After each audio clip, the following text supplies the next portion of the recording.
क'क्राझाराव थानाय अल India radio सेन्टाराव दावबायहैदों बिटिआरनि हारिमु बिफाननि मावफुं सोद्रोमा दावबायसा बर' आरो क'क्राझार जिल्ला हारिमु बिफाना। बिटिआरनि गेजेरावनो गंसेल' नायल' जाल' क'क्राझार रेडिअ सेन्टारा थांनाय गोबाव बोसोर सिगांनिफ्रायनो मिरौ जिरौयै सोलिबोदों। आथिखालावबो बे रेडिअ सेन्टारनि थासारिया जोबोर गाज्रियाव दङ। बुंनो थाङोब्ला क'क्राझारनि रेडिअ सेन्टाराबो बिटिआरनि मोनसे दोहोन। नाथाय माब्लाबा थाखानाय बे रेडिअ सेन्टारखौ फोजौखांनायनि अनगायै बन्द जासिगोननि खौरांखौसो खोनानो मोनबोबाय थाबोदों। दिनै बिटिआरनि मावफुं सोद्रोमा दावबायसा बर'आ क'क्राझार अल इन्डिया रेडिअ सेन्टाराव दावबायहैनानै रेडिअ सेन्टारनि मावख'गिरि धरनिकान्त बसुमतारीजों गासै जेंना आयदाफोरखौ सावरायलायनायनि गेजेरजों मिथिनानै लायो आरो बे सेन्टारनि जेंनानि सोमोन्दै बिटिआरनि गाहाय मावफुं सोद्रोमा प्रमद बर'नो फोरमायनानै बे रेडिअ सेन्टारखौ फोजौखांहोनो थाखाय बिटिआर सरकारनिफ्राय भारत सरकारखौ नारसिनगोन होननानै खोथा होयो।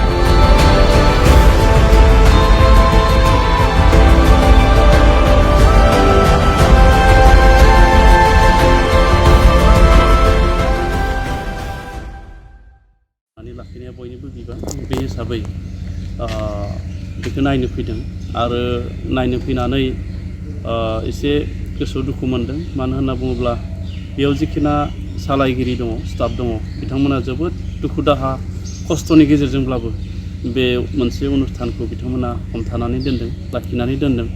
दा बेवहाय जिखिना इनफ्रास्ट्राक्चार दङ, बिल्डिंफोर दङ, बियो गासैबो बायला जिला जानायनि थासारियाव सहैबाय। नायनानै नुबाय रेन'वेशननि खामानि 2017निफ्रायनो सोलिदोंमोन, नाथाय माखासे बेहाय असुबिदा जानानै दङ। रेन'वेशननि खामानिया दायो थाबथानानै दङ। दा आं बेखौ रिपर्टखौ लादों आरो बेखौ आंनि थांनानै जोंनि मानगोनां बिटिआरनि चिफ प्रमद बर' बिथांजों सावरायलायनानै जाहाथे नैबे सेन्टारखौ जों थाबैनो मोनसे मोजां थासारिसिम जोङो लाबोनो थाखाय जोंनि भारत सरकारनि प्रसार भारती बिफानजों जाहाथे जों जगाजग खालामनो हायो, बेनि थाखाय आं बिथांमोनखौ खावलायगोन। आरो आं खावलायगोन जोंनि माखासे हारिमु सिबिसुला बा मेथाइ खनगिरि बा दामजु दामगिरि बिथांमोनाबो जाहाथे नैबे अनुष्ठानखौ फोथांना लाखिनायाव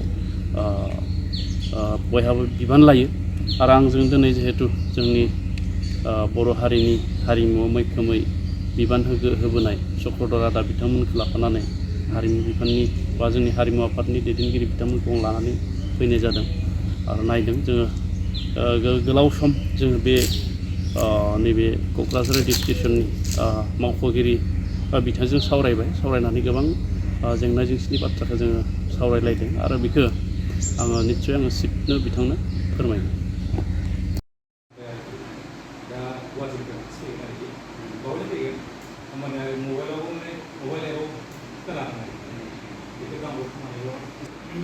आसामाव दा सोलाजोब्बाय जोंनि बेखौ जायाखै स्टुडिअ गैयामोन जोंनिया मा खालामनो जोंनि बाथ्रा जों खोबावाखै दाबो खोबाखै अखाबाबो सेरो दाबो सेरो अखाबाबो सेरदों माबा आरोखि प्रब्लेम सिजियाव लसो जालांदों आरोखि बेखौ एसे थार्टिक्सआव गोबां दङ थिगैनो दङ गाज्रि जाया